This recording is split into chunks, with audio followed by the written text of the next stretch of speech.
when you learn to check in with yourself on a regular basis, like check in with your centering and the being of who you really are, when you get in touch with that and you learn to check in, like I said, you really realize that nothing can touch you. Whereas before you know without a doubt, without a shadow of a doubt, that you have an essence to you that is eternal and that you're more than this body and you're more than the mind and you're more than the emotions, and you think, anybody can do something to you. And you can hear people saying all the time, this person hurt me in this way. I can't believe this person did this to me. Like it's the end of the world, you know what I mean? Because they're relating and they're identifying with their body and their emotions. But when you truly feel how it feels to be in touch with that essence that I said, that God essence, that thing that can never die, the body dies. The body comes and goes. The body is a part of this journey.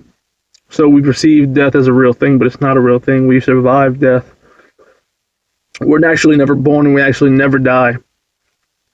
Only on this planet right now that we're on can we experience birth and death, right? But if you think in your mind, if you can imagine in your mind not existing, the mind we can't fathom it. We can't even visualize not existing. We can visualize our own death and like being in our own casket and experiencing like death as a human being, because we've been to funerals, right? And we've seen that happen. But the person that's laying in that coffin, or the person that has been,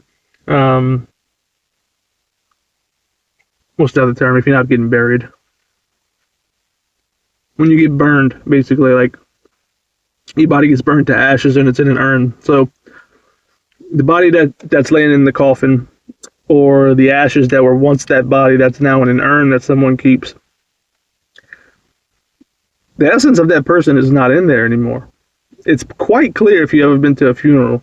You walk up to the coffin. They try to make up the person to look like they did in like the yesteryears and in their early younger years, to make the family feel like, oh, they did such a good job. She looks just like she looks happy, or he looks happy. They look like they did when they were younger, not when they did when they were sick. And I think that's cool. That's great. That they can do these things, these makeup jobs. But again, that's just the husk of the person. You identified them as that person, so understandably you feel a certain way emotionally, and it's okay to grieve, and that's all okay. But when you realize the essence that was in that person is gone, the person you knew, the things you loved about that person, it's no longer in that body. That's just the vehicle that it carried. The everlasting essence of that person. It was just the vehicle. And so when you realize that we all have that essence in us, and when you can actually feel it, because this is where the tricky part comes in. You can understand it as an idea, as a concept, but when you get in touch with the source of God, and you feel it throughout your whole being, your whole body, you feel it in all your cells, it's an unshakable feeling, like I've said many times before. It's an unshakable feeling that it's this truth that you can't get away from. And it's a beautiful feeling, but the thing is, too, when you get triggered in your everyday life, and whenever you have something happen to you, you might get hurt, your body might get hurt. If you can just like, and again, I always say take a step back, because it's important. If you can take a step back and look at things from a wider view and realize you might be feeling pain, but if you can tap into that center of who you really are, you realize that can never be touched.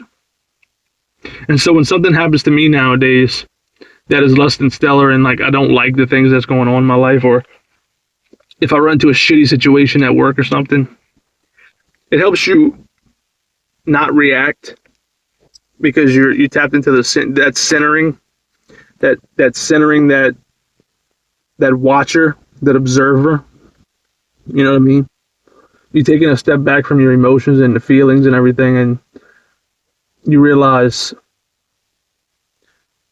this may suck on one level, but on another level, the being that I am at the heart of this body and all of that stuff. Like, if you can check in with yourself in that moment and not be overwhelmed by your emotions and feelings, you'll know that everything's fine. This might suck, but it's going to end. It's temporary. There's no need to worry and bitch about it, you know what I mean? Because who I really am is unfettered and unfathomed by this experience. It sees it as a neutral thing, neither positive or negative. Only our mind and our ego perceive things as positive and negative, right? So yeah, on one level it could suck, but then on a deeper level and more important level, you realize that everything's okay. Everything's just fine. And to remember that and to know that for a fact as absolute truth will get you through so many things in this life. As it's gotten me through so many things in this life, and it continues to do so. And the more things that I can get through in this life with that understanding and knowing and of that truth, the stronger the conviction is that I am more than this body. And the more magical things happen in my everyday life. So, remember, we're not these bodies. This is just our vehicle on this plane right now. But what we are is further than that, way more than that, and is always existing and never goes anywhere, can never die. Might take different forms, but energy can never die. And that's what we are, is everlasting energy. It might take a different form. Once it leaves our bodies, it might look differently, but it's not going anywhere. It just takes a different face. So next time you're in a little pickle or something, remember that. Get quiet and tap into that source. And then it'll always have your back through anything, through thick and thin. That's all for today. It's a short video. I'll catch you on the next one. Peace, guys.